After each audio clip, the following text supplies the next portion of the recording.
যে বানাইতেছি, এই দেখ কত সুন্দর করে বানাই গোল রুটি।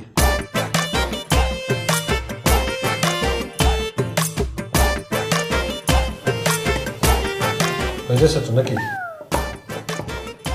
পুরোটা আগে বেলো। এই যে প্রায় হয়ে গেছে।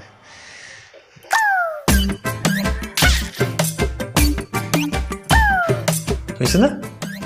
হয়েছে, কিন্তু চারকোনা হয়েছে। এমনি দাঁত বের করে ভ্যাটকানোর কি আছে? রুটি তো আমরা এমনি তো ছিঁড়ে ছিঁড়ে খাই, তাই না? গোল হোক, ত্রিভুজ হোক, চতুর্ভুজ হোক, যাই হোক, এটা নিয়ে যুদ্ধ করে লাভ আছে আমাদের?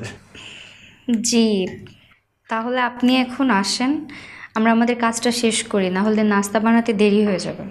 ভাইয়া, আমার মনে হয় যে তুমি জীবনেও রুটি গোল বানাইতে পারবা না। এর থেকে ভালো তুমি চলে যাও। রুটি